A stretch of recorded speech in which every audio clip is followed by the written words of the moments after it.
What's up, notary friends? I'm doing a quick one today for you guys. I just wanted to do one showing people how to fill out the 1583 delivery of mail form by the USPS. So like when I first started, I didn't know how to properly fill this thing out. I started getting them on the business queue and Notarize. Just kind of had to figure it out and do the research myself because you'll get a ton of them on Notarize if you've unlocked the business queue. Without further ado, I'll switch on over to the computer here and show you what I mean. As you can see here, this is the 1583 application for delivery of mail from the United States Postal Service. You'll get a lot of these when you open up the business queue on Notarize. I've gotten these on other platforms as well, online notary.us. But I just wanted to go through this and show you guys how this should properly how this should be filled out properly, rather. I mean, it's not terribly complicated, but there are some things on here that you should probably know, namely box 5 here. But as you can see, usually they will fill out most of this, and really, to be honest, it's on them to have that filled out correctly. There are some things here, though, that you can kind of assist them with or check to make sure that it's done correctly. The first thing I personally do is I check the 2 types of identification that are required here. It says right here in the box, one must contain a photograph of the addressees or addressee. Things such as social security cards, credit cards, birth certificates are unacceptable as identification. The agent must write in identifying information. Usually they'll provide their 2 forms of ID. You know, you'll just write, like, say if it's a driver's license, you'll write out driver's license, and I put the driver's license number here.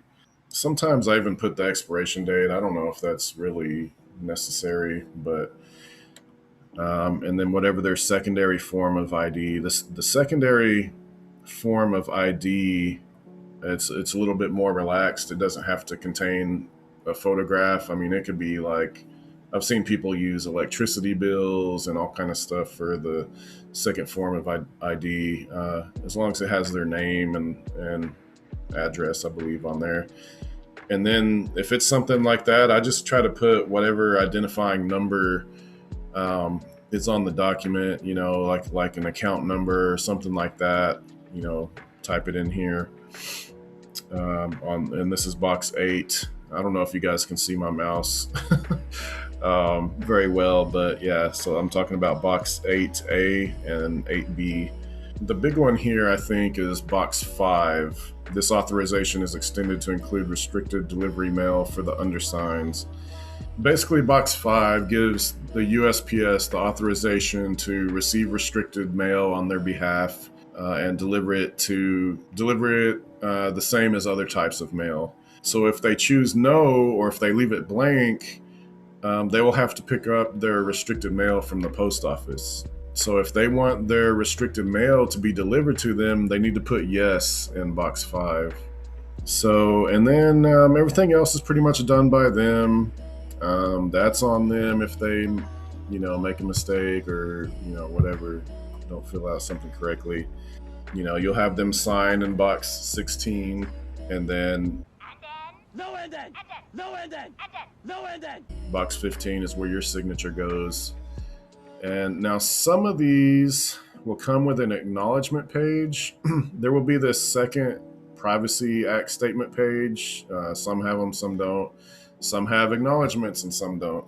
Acknowledgements seem to be the kind of go-to to use for these, but as always, you want to adhere to your state laws and ask them if they want to use an acknowledgement or a jurat on this.